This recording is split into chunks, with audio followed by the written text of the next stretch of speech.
and welcome to my easy to understand guide to Animal Crossing New Horizons and video game audiences.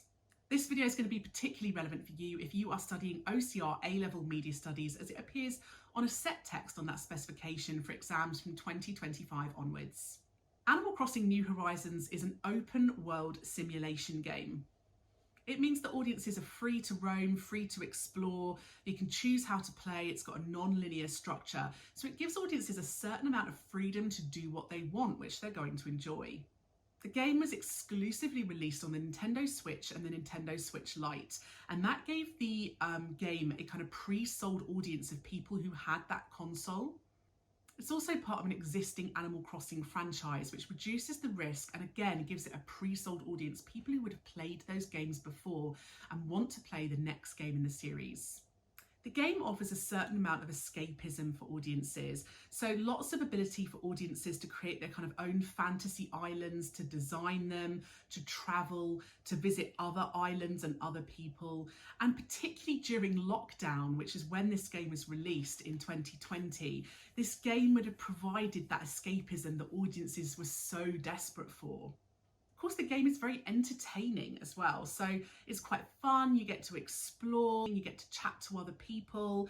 There's a lot of strategy and creativity included in terms of designing your island and the layout. And you could also get involved with trading items, creating items for trade as well. It allowed audiences to explore certain parts of their identity as well and make sure that things were quite relatable for them. So for example, you can fully customize your avatar, including things like gender, hair, skin, eye color, and clothes. You can also customize your experience. So whether that's your island, whether that's where you go, what you do, and you can create your own experiences and events within the game as well. Lots of audiences used the game to create virtual events when they couldn't attend events in real life because of lockdowns. So for example, protests about the George Floyd murder and the Breonna Taylor murder as well. There were lots of protests and also memorials and funerals held inside the game, which gave audiences this feeling of power and control and a feeling of involvement and relatability at a time when they couldn't really get involved in real life. Audiences were able to express themselves politically, at least at the beginning of the game's release. In Hong Kong, for example, users were creating their own protests within the game. Nintendo did crack down on political protests within the game later on. I think that's because they were concerned about the game being banned in some countries. The game is very accessible as well. It's very easy to play, it's cartoonish. You don't need a huge amount of skill to play. You don't need to be a sort of hardcore gamer. So it was great for people who were new to the console. It was also great for kids as well and casual gamers. The game even had seasons which were specific to the seasons of the country in which the user lived. So if you lived somewhere where at that current time it was spring, then it would be spring inside the game. So it just made the game feel quite relatable and identifiable and familiar to an audience. A lot of video games offer audiences a sense of competition and a feeling that they are achieving things and beating other players. And actually this game did things quite differently. This game was not about competing with others. It was about strategizing and working as a community in collaboration with others. So it was more cooperative. People were encouraged to visit other people's islands, to trade with them, to join together. You could even share islands with other people as well. So it was a bit more relaxing and a bit more cooperative than some games, which potentially might have added this sense of social interaction for audiences, particularly at a time where contextually they weren't able to socialize and interact in real life.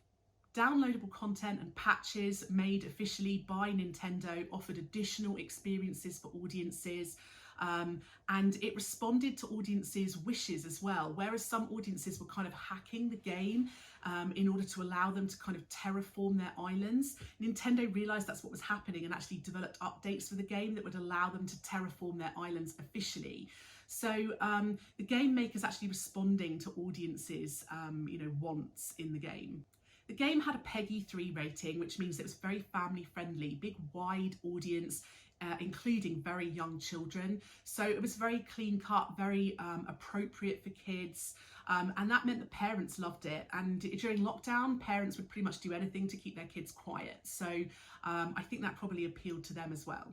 The multiplayer online option allowed audiences to pay to be able to interact online with audio with other people, and that again would have really helped to give that idea of interactivity and socializing to people. They tried to encourage audiences to play regularly as well, so offering them kind of bonuses or gifts if they repeatedly came back to the game. And that included kind of different events, themes, etc. So repeatedly returning to the game would get you extra material, and that's a good way to keep audiences addicted. The audiences for video games in general are very active because audiences are always actively making choices about where to go and what to do and how to design the islands and how to play.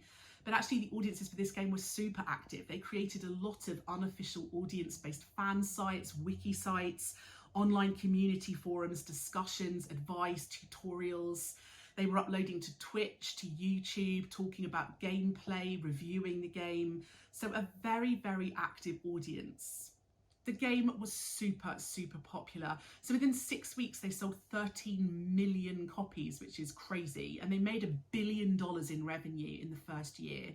So that was my easy to understand guide to Animal Crossing New Horizons and video game audiences. Don't forget to check out my channel for other content that might be relevant for you. And if you've got any videos that you would like that I don't already have, leave a little comment below and I'll see what I can do.